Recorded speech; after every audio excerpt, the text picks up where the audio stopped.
Saudara dan saudari yang dikasihi Tuhan, selamat jumpa kembali dengan saya Romo Valentinus Teja Antara SIY di rumah kita tercinta Wisma Kencana Channel.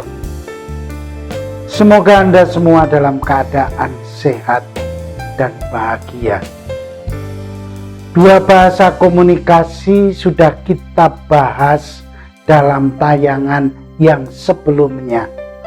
Komunikasi itu adalah dari mulut ke mulut dan dari kepala ke kepala, atau sering disebut sebagai diskusi suami istri.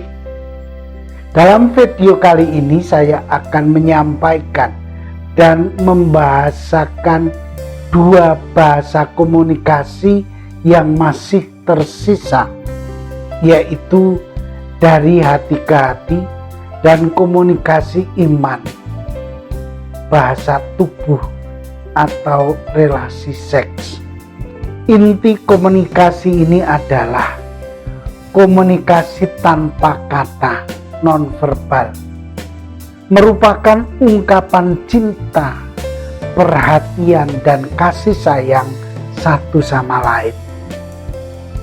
Yang termasuk dalam jenis komunikasi ini misalnya pandangan mata, senyuman, belayan, gandengan tangan, rangkulan, dekapan, ciuman, dan lain sebagainya. Untuk melihat lebih lanjut, kita langsung saja masuk dalam pembahasan ini. Tidak lupa saya mengucapkan banyak terima kasih bahwa Anda sudah meluangkan waktu dengan melihat tayangan video ini. Dan terutama bagi Anda yang sudah mensubscribe, memberi komitmen, mengklik link, like, dan mengeklik bel. Terima kasih. Akhirnya selamat menyaksikan tayangan ini sampai tuntas.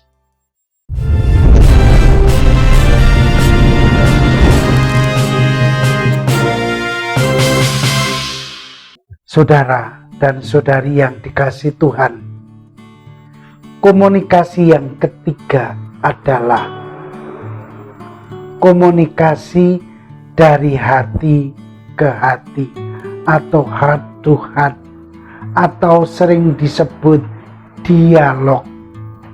Inilah bentuk komunikasi yang menjadi medium penyampaian isi hati dan perasaan di antara pasangan.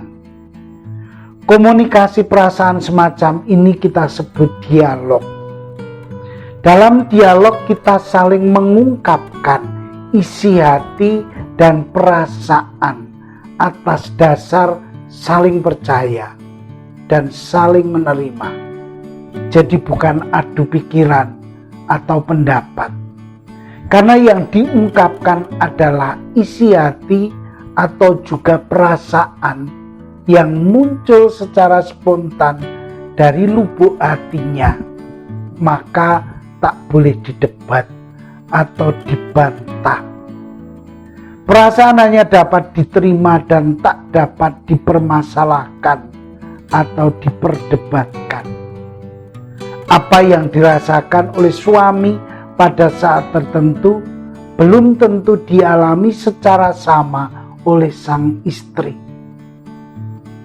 Semua bersifat subjektif tanpa memerlukan klarifikasi. Mengungkapkan perasaan bagi banyak orang ternyata bukan hal yang mudah, terutama bila yang diungkapkan itu adalah perasaan yang berciri negatif, misalnya sedih, kecewa, sakit hati, dendam, atau perasaan yang kurang menyenangkan, perasaan takut, malu, minder, khawatir, dan sebagainya.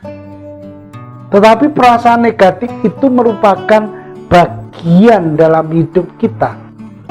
Kalau perasaan-perasaan itu hanya dipendam, akan menjadi beban dan lama-kelamaan akan menjadi suatu yang dapat meledak dalam bentuk kemarahan, kata-kata pedas dan kasar yang menyakitkan. Sebab itu, perasaan negatif pun penuh dan perlu kita ungkapkan. Karena pada dasarnya perasaan itu bersifat netral dan tidak mempunyai nilai moral baik atau jelek. Perasaan merupakan ungkapan jati diri kita yang sebenarnya, maka perlu dikomunikasikan dan didialogkan. Dengan komunikasi dari hati ke hati, kita dapat memperkenalkan diri kita secara lebih mendalam kepada pasangan masing-masing.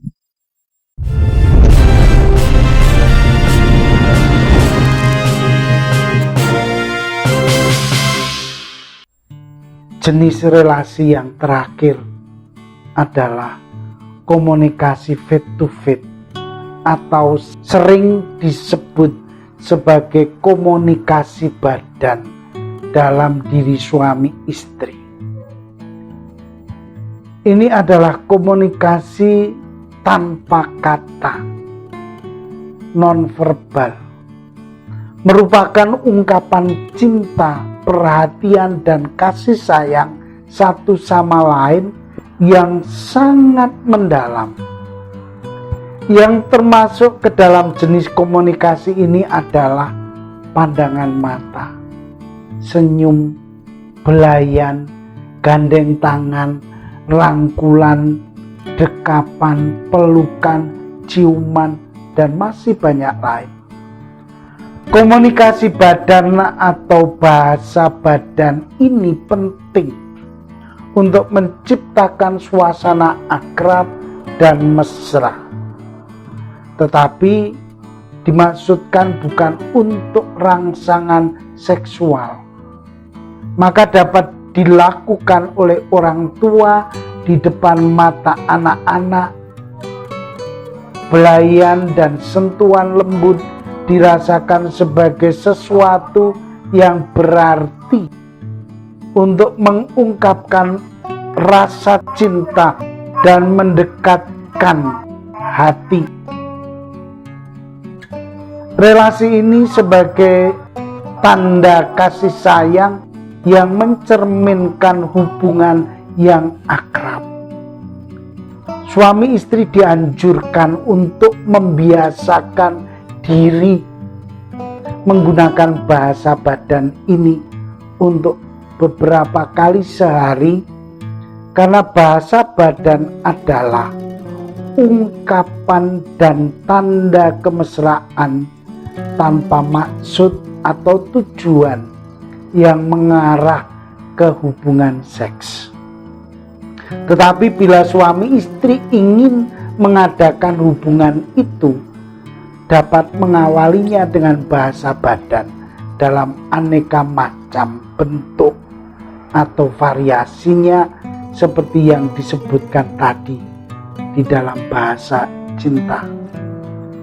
Komunikasi badan ini akan menjadi lengkap bila disempurnakan dalam komunikasi itu.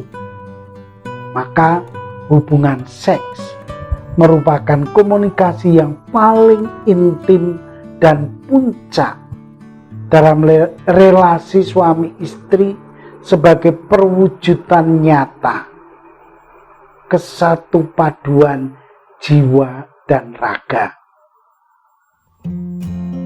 Hubungan seks bukan pertama-tama untuk mencari kepuasan biologis, melainkan bahasa komunikasi khas suami istri yang mempersatukannya dalam kasih mesra.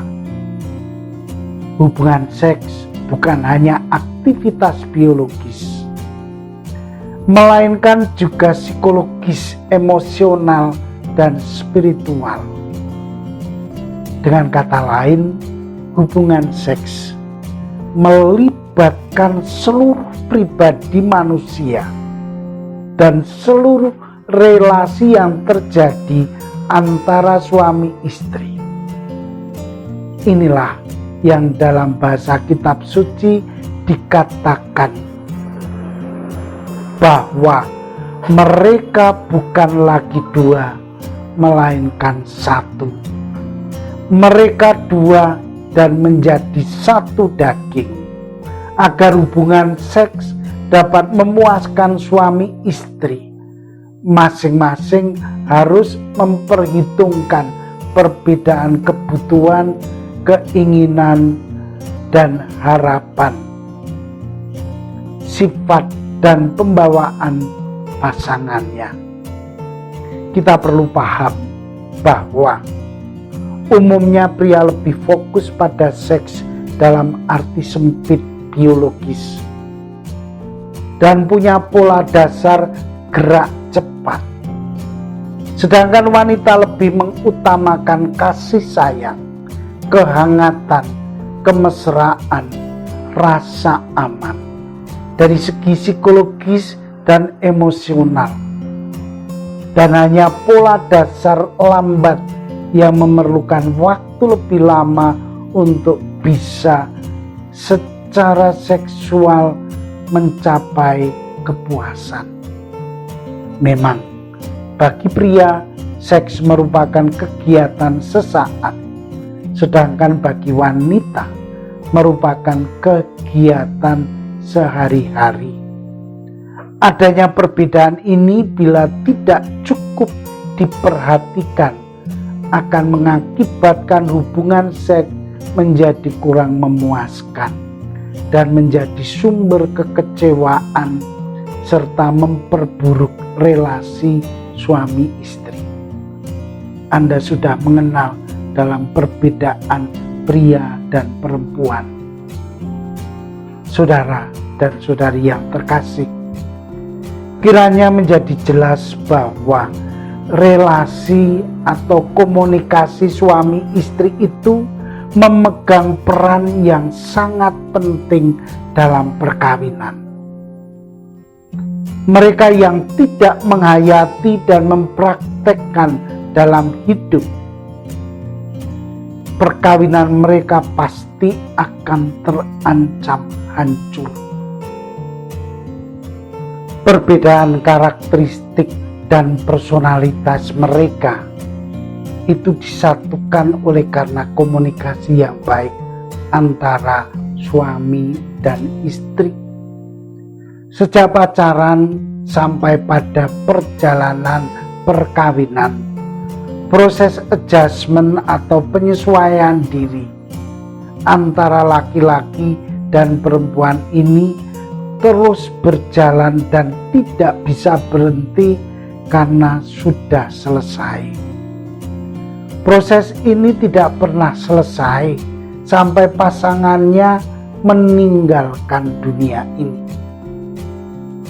Dari hakikatnya, proses ini selalu terjadi dengan ritme madu, adu, dan padu.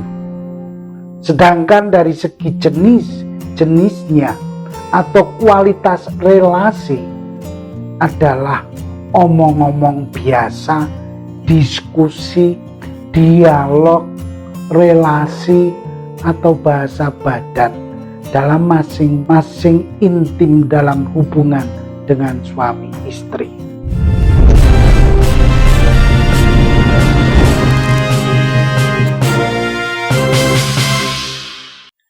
Saudara dan saudari yang dikasihi Tuhan, bahagia atau tidak bahagianya perkawinan Anda sangat dipengaruhi dan ditentukan oleh sejauh mana kedalaman relasi Anda sebagai suami istri.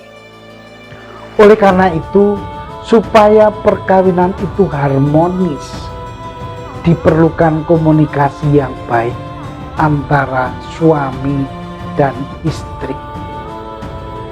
Jangan pula dilupakan, terpenting untuk diperhatikan juga adalah komunikasi suami istri dengan Tuhan, sehingga penting diadakan doa-doa bersama sebagai suami istri, baik jika dapat dilakukan setiap hari dan juga pergi gereja bersama-sama pada hari Minggu. Jika hal ini dilakukan, diharapkan komunikasi yang terjadi melibatkan juga komunikasi batin, sehingga apa yang menjadi pergumulan dan keinginan istri dapat dipahami oleh suami, dan demikian juga sebaliknya. Dengan rasa saling pengertian antara suami istri, maka hubungan suami istri dihidupkan sehingga tidak merasa bosan. Semoga Anda sungguh mewujudkan relasi itu menjadi semakin konkret dalam hidup, dalam relasi Anda sebagai suami istri. Akhirnya, selamat berjuang, dan doaku selalu menyertai Anda berdua. Akhirnya, terimalah salam saya. Vivat Cor Jesu per Cor Mariae. Hiduplah hati kudus Yesus melalui hati Bunda Maria. Amin.